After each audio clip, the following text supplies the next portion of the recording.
Hello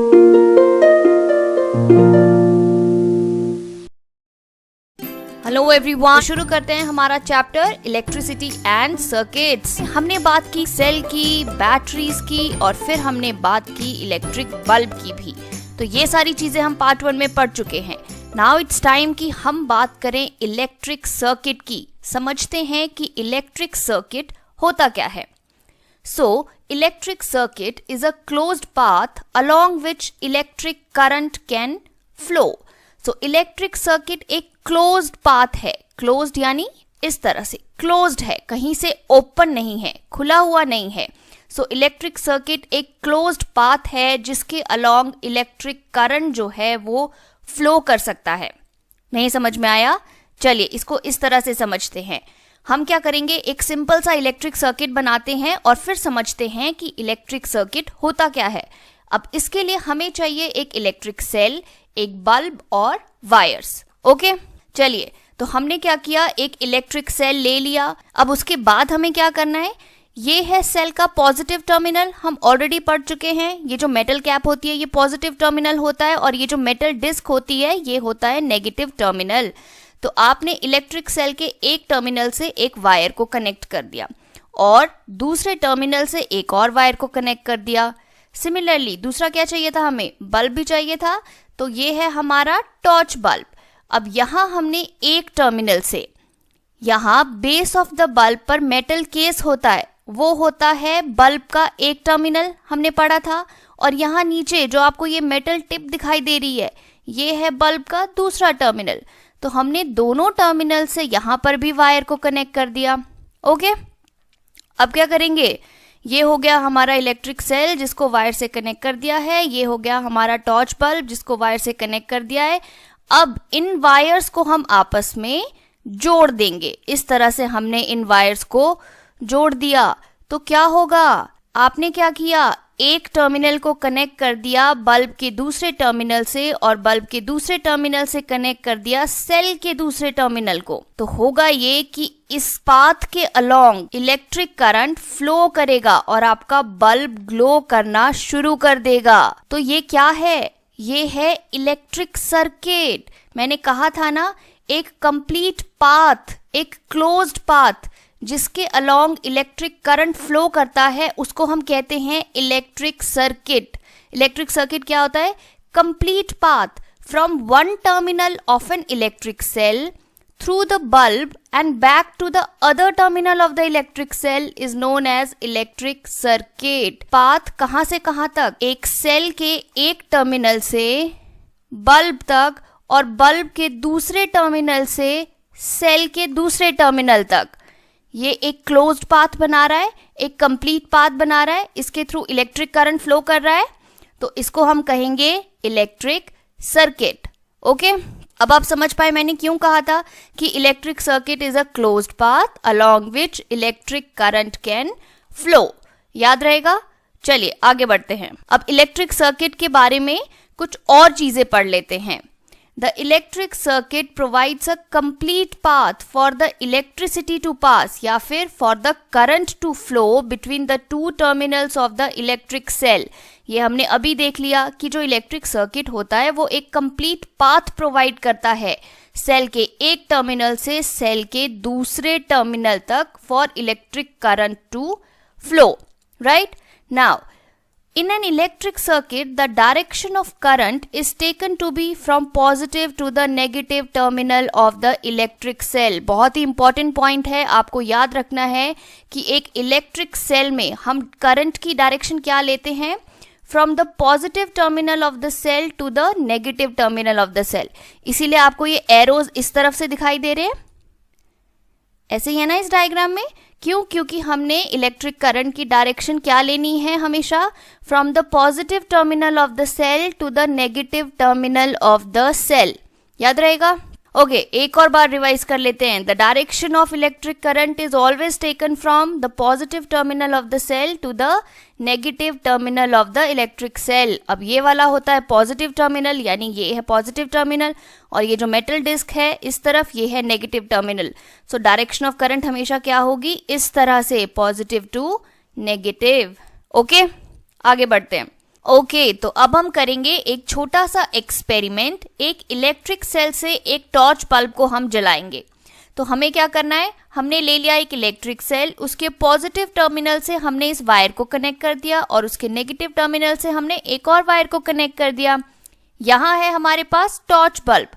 अब यहाँ पर base of the bulb, bulb के नीचे यहाँ एक मेटल केस होता है, ये होता है टॉर्च बल्ब का एक टर्मिनल, तो उससे भी हमने वायर को कनेक्ट कर दिया। और यहाँ नीचे, यहाँ जो आपको ये मेटल की टिप दिख रही है, ये है टॉर्च बल्ब का दूसरा टर्मिनल, बल्ब का दूसरा टर्मिनल, तो यहाँ से भी हमने एक वायर को कनेक्ट कर दिया। इसके बारे में हमने पार्ट 1 में पढ़ा था ना कि यहाँ और यहाँ होते हैं बल्ब के दो टर्मिनल्स।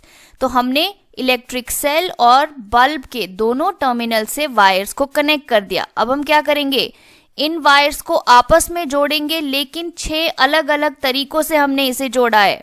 यहाँ देखिए डिफरेंट अरेंजमेंट्स बनाई हैं इलेक्ट्रिक सेल की और बल्ब की।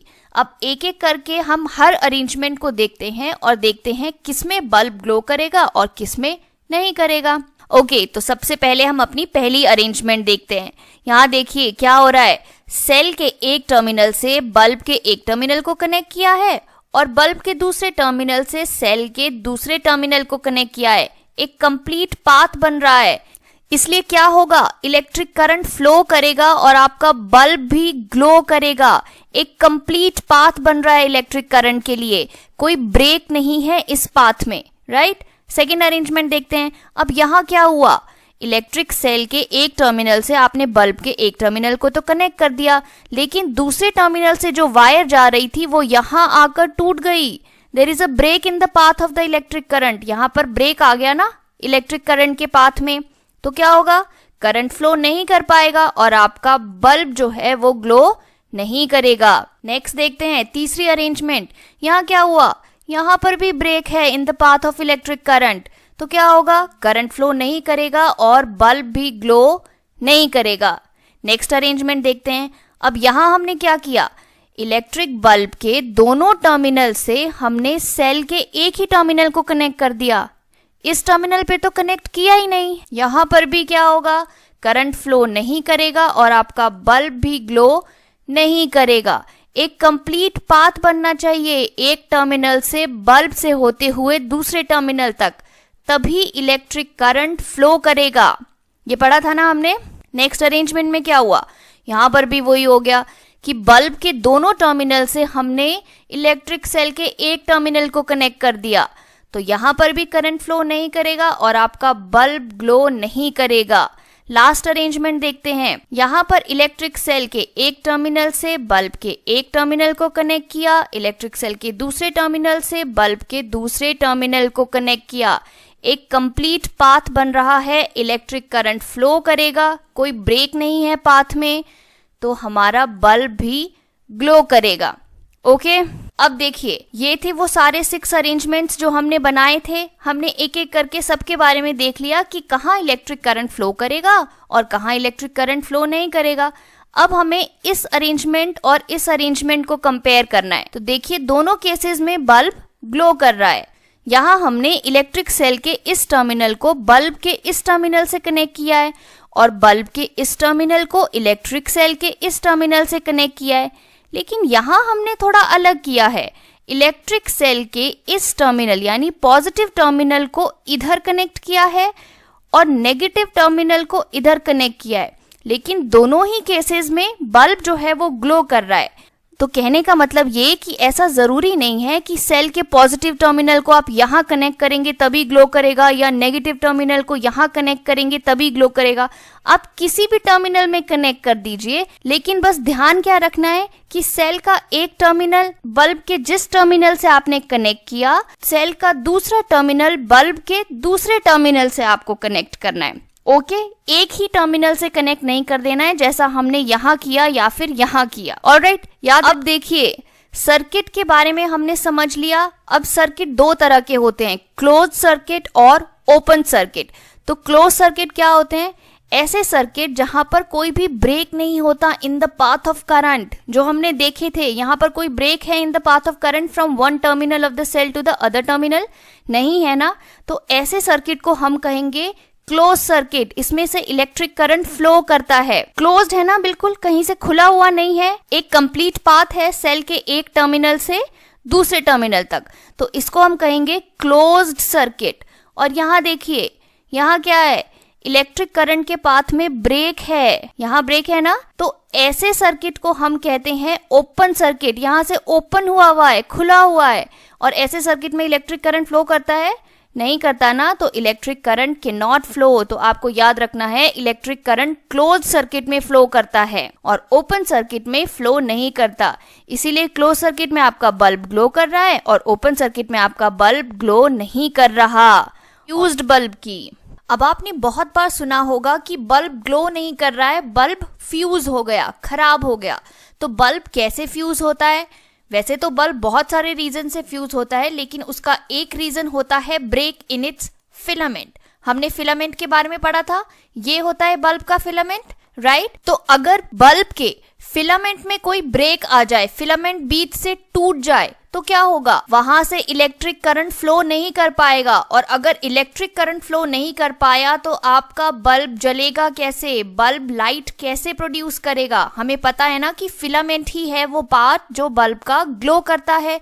तो अगर फिलामेंट बीच में से टूट जाए तो करंट का पाथ जो है वो ब्रेक हो जाता है और बल्ब नहीं जलता। तो समझ में आ गया कि बल्ब कैसे फ्यूज हो सकता है। अगर बल्ब फ्यूज हो जाए तो क्या होगा, करंट इस टर्मिनल से इस वायर के थ्रू यहां तक तो जाएगा। यहां से क्या होता है, एक थिक वायर कनेक्ट होती है फिलामेंट से, लेकिन फिलामेंट आपका बीच से टूट गया, यहां जैसे से टूट गया, तो क्या होगा, करंट का पाथ जो है वो ब्रेक हो गया, इसीलिए आपका बल्ब ग्लो नहीं करेगा। चलिए अब हम बात करते हैं स्विच की और समझते हैं कि ऐसा क्यों होता है कि हम स्विच ऑन करते हैं तो हमारी लाइट जो है वो जलनी शुरू हो जाती है, फैन घूमना शुरू हो जाता है, और अगर हम स्विच ऑफ करते हैं तो लाइट ऑफ हो जाती है, फैन भी बंद हो जाता है। तो ऐसा क्या करता है स्विच, इसको अच्छे से समझते हैं। ओके, तो ये तो हमें पता है कि जब भी हम स्विच को ऑन करते हैं हमारा इलेक्ट्रिक अप्लायंस काम करना शुरू कर देता है, और जब भी हम स्विच को ऑफ करते हैं हमारा अप्लायंस बंद हो जाता है। तो एक्चुअली में होता ये है कि जब आप स्विच को ऑन करते हैं तो जो इलेक्ट्रिक सर्किट है वो कंप्लीट हो जाता है, और जब सर्किट कंप्लीट हो जाता है तो करंट फ्लो करता है, इसीलिए आपका बल्ब ग्लो करने लग जाता है, आपका टीवी ऑन हो जाता है या फिर आपका पंखा घूमने लग जाता है। और जब भी आप स्विच को ऑफ करते हैं तो सर्किट ब्रेक हो जाता है।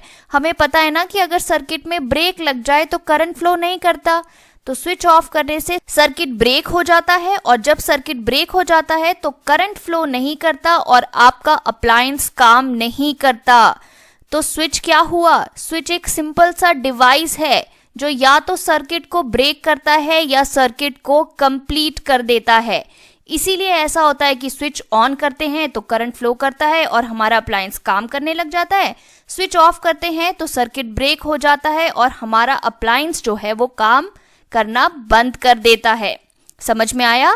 अगर नहीं आया तो एक स्विच बनाकर देखते हैं और उससे हमको अच्छी तरह से समझ में आ जाएगा कि स्विच का फंक्शन क्या है। चलिए तो बनाते हैं हमारा स्विच। अब स्विच बनाने के लिए हमें क्या चाहिए, हमें चाहिए 2 ड्राइंग पिन्स, ऐसी 2 ड्राइंग पिन्स चाहिए, एक सेफ्टी पिन चाहिए और 2 वायर्स चाहिए, एक स्मॉल शीट ऑफ थर्माकोल भी चाहिए। ये सारी चीजें आपको यहाँ दिख रही हैं। 2 ड्राइंग पिन्स चाहिए, एक सेफ्टी पिन चाहिए, 2 वायर्स चाहिए और एक थर्माकोल की शीट चाहिए। अब हमें क्या करना है, इस तरह से, जिस तरह से आपको पिक्चर में दिख रहा है, एक ड्राइंग पिन को आप थर्माकोल में ऐसे फिक्स कर दीजिए, दूसरी ड्राइंग पिन को आप फिक्स करिए। लेकिन आपको कैसे फिक्स करना है, हमें पता है ना कि सेफ्टी पिन के पीछे यहाँ पर एक इस तरह से होल होता है, तो उस होल के बीच में से आप ड्राइंग पिन को लगा दीजिए ताकि आपकी सेफ्टी पिन जो है वो यहाँ फिक्स हो जाए। समझ में आ गया? अब हमने क्या किया, इस ड्राइंग पिन में यहाँ से वायर को कनेक्ट कर दिया और इस ड्राइंग पिन से यहाँ से वायर को कनेक्ट कर दिया। ओके, तो ये बन गया हमारा स्विच। अब हम क्या करेंगे, इस वायर को हम कनेक्ट कर देंगे सेल के एक टर्मिनल से, और यहाँ से हम क्या करेंगे, यहाँ हमने एक बल्ब के टर्मिनल से कनेक्ट कर दिया और यहाँ बल्ब से दूसरी वायर ली और उसको कनेक्ट कर दिया सेल के दूसरे टर्मिनल से। तो ये पूरा सर्किट बन गया। समझ में आ रहा है ना क्या हो रहा है? और ये जो हम कह रहे हैं ये है हमारा स्विच।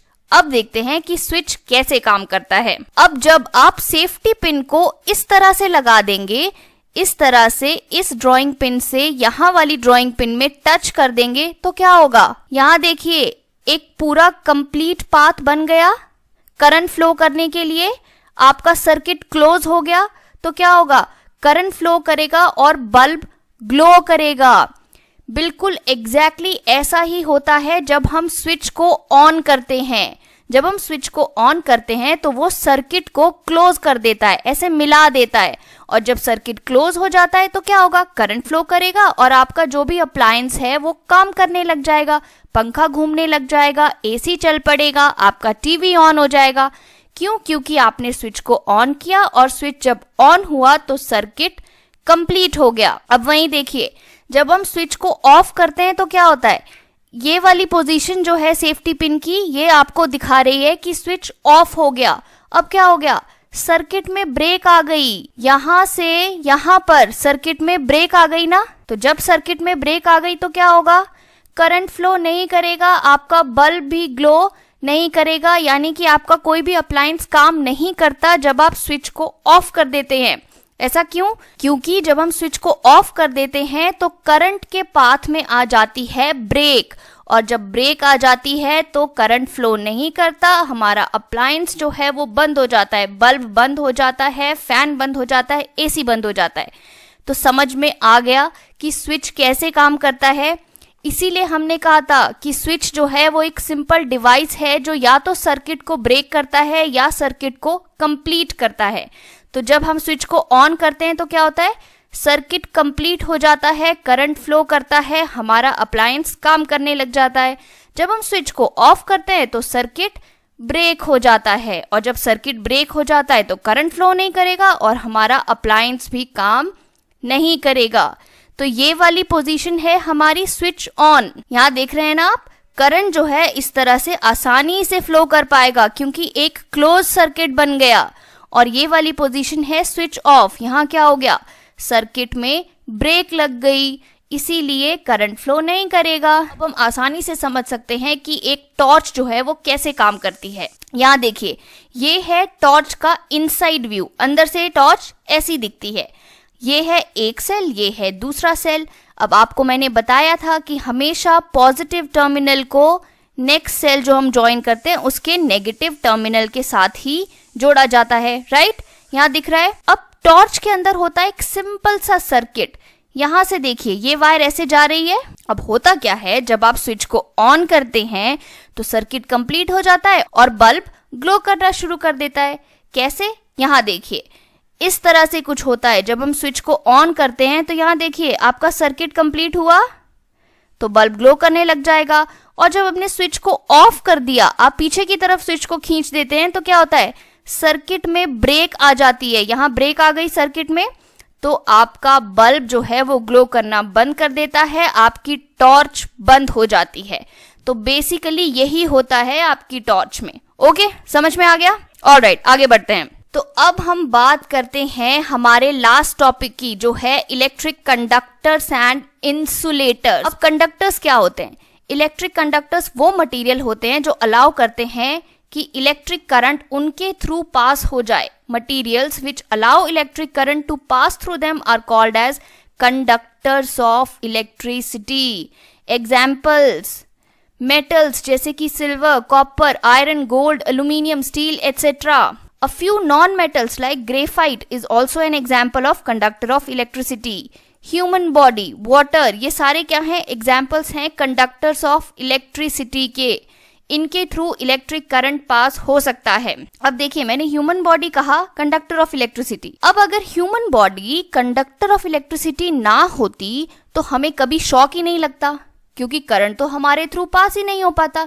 लेकिन क्योंकि हमारी बॉडी कंडक्टर है, इसीलिए जब भी हम किसी वायर को टच कर देते हैं, लाइव वायर को टच कर देते हैं, तो हमें शॉक लग जाता है, राइट। तो अब देखते हैं इंसुलेटर्स क्या होते हैं। इंसुलेटर्स ऐसे मटेरियल्स होते हैं जिनके थ्रू इलेक्ट्रिक करंट पास नहीं कर सकता, कंडक्टर्स के बिल्कुल ऑपोजिट। और ऐसे कुछ एग्जाम्पल्स हो गए rubber, plastic, would, glass, air, cotton, jute. ये कुछ एग्जाम्पल्स है इंसुलेटर्स के। इनके थ्रू इलेक्ट्रिक करंट पास नहीं कर सकता। कहने का मतलब ये कि अगर यहाँ एक वुड है और इसके यहाँ से मैंने एक वायर जोड़ दी और यहाँ भी एक वायर जोड़ दी, तो अगर करंट यहाँ से यहाँ आएगा तो इसके थ्रू पास नहीं कर पाएगा, आगे नहीं पहुंच सकता। ठीक है, तो ऐसे मटेरियल्स जिनके थ्रू करंट पास नहीं कर सकता उनको हम कहते हैं इंसुलेटर्स। याद रहेगा। चलिए इसको अच्छे से समझने के लिए यहाँ देखिए, यहाँ हमने एक सर्किट बनाया है, यहाँ पर ब्रेक है सर्किट में, इन दोनों वायर्स के बीच में बाद में हमने ये की लगा दी। अब क्या हुआ, आपका बल्ब ग्लो करना शुरू कर दिया। इसका क्या मतलब हुआ कि ये की क्या थी, ये की एक मेटल से बनी है जो कंडक्टर है, और क्योंकि वो कंडक्टर है तो करंट जो है वो इसके थ्रू पास हो पा रहा है और आपका बल्ब जो है वो ग्लो कर रहा है। अब समझ गए कंडक्टर्स क्या होते हैं। कंडक्टर्स वो होते हैं जो अपने थ्रू इलेक्ट्रिक करंट को पास होने देते हैं, और इंसुलेटर्स क्या होते हैं जो अपने थ्रू इलेक्ट्रिक करंट को पास नहीं होने देंगे। ओके, क्वेश्चन है कि why do electricians wear rubber gloves while working. Electricians जब भी आपके घर में आते हैं तो वो रबर के ग्लव्स पहनते हैं, ऐसा क्यों? बहुत ही लॉजिकल सी बात है। अब आप समझ पा रहे होंगे कि रबर एक इंसुलेटर है, तो जब भी इलेक्ट्रिशियन काम कर रहा है हो सकता है उसको शॉक लग जाए, क्योंकि वो इलेक्ट्रिकल वायर्स के साथ डील कर रहा है तो हो सकता है उसे शॉक लग जाए। लेकिन अगर उसने रबर के ग्लव्स पहने तो क्या होगा, रबर के ग्लव्स के थ्रू इलेक्ट्रिसिटी पास नहीं हो पाएगी, तो क्या होगा, वो शॉक से बच जाएगा, क्योंकि रबर क्या है, रबर एक इंसुलेटर है। चलो एक और क्वेश्चन है, आपने देखा होगा कि ये जो स्क्रू ड्राइवर्स होते हैं उनका ये वाला जो पार्ट होता है वो प्लास्टिक या रबर का बना होता है। अब ऐसा क्यों होता है? अगेन सेम एक्सप्लेनेशन है, क्योंकि रबर और प्लास्टिक जो होते हैं वो बैड कंडक्टर्स ऑफ इलेक्ट्रिसिटी हैं, यानी कि इंसुलेटर्स हैं। तो अब आप जब भी स्क्रू ड्राइवर को पकड़ते हैं, कहाँ से पकड़ते हैं? इस वाले पोर्शन से पकड़ते हैं। तो मान लेते हैं कि आप यहाँ पर वायर्स में काम कर रहे हैं कुछ, ठीक है। अब बाई चांस अगर आपको शॉक लग भी गया तो क्या होगा, इसके आगे करंट नहीं आ पाएगा। क्यों? क्योंकि ये जो है वो इंसुलेटर है और इसके थ्रू करंट पास नहीं करेगा, तो आप बच जाएंगे। ओके, इसीलिए ये जो स्क्रू ड्राइवर्स होते हैं इनके हैंडल्स जो होते हैं वो रबर या प्लास्टिक के बने हुए होते हैं। ओके, अब यही कॉन्सेप्ट यहाँ पर भी है। ये जो वायर्स आपने देखी होंगी उसके ऊपर हमेशा ये प्लास्टिक की कवरिंग देखी है आपने, अलग अलग कलर की। वो इसलिए ताकि आप इस वायर को टच करें तो आपको करंट ना लगे, क्योंकि प्लास्टिक इंसुलेटर है, वो अपने थ्रू करंट पास नहीं होने देता। और अंदर जो वायर होती है अगर आप इसको टच करेंगे तो आपको करंट जरूर लगेगा, क्योंकि ये बनी होती है कॉपर की, और कॉपर क्या है, कॉपर कंडक्टर ऑफ इलेक्ट्रिसिटी है। तो अंदर जो वायर है वो कॉपर की होती है और उसके बाहर हम उसको प्लास्टिक से कवर कर देते हैं, ताकि अगर आप ऐसे ही वायर को छू लें तो आपको करंट ना लगे। ओके, इसीलिए आपकी आयरन में भी प्लास्टिक बॉडी लगी होती है, ताकि जब आप इसको यहाँ से पकड़ें, यहाँ से हैंडल करें और अपने कपड़ों को आप प्रेस कर रहे हैं तो आपको करंट ना लगे। क्यों? क्योंकि प्लास्टिक एक इंसुलेटर है, इसके थ्रू करंट पास नहीं हो सकता। ओके, तो लास्ट में हम थोड़ा सा इलेक्ट्रिक शॉक्स के बारे में भी देख लेते हैं। अब देखिए, इलेक्ट्रिसिटी के इतने सारे यूजेस हैं ये तो हमने देख लिया, लेकिन इलेक्ट्रिसिटी बहुत डेंजरस भी है। अगर आपने केयरलेसनेस दिखाई in handling electricity and electric devices तो आपको शॉक लग सकता है, बहुत ज्यादा इंजरीज हो सकती हैं, इवन आपकी डेथ भी हो सकती है। इसीलिए आपने देखा होगा कि इलेक्ट्रिक पोल्स पे इस तरह के साइंस लगे होते हैं, डेंजर, खतरा। क्यों लिखा है?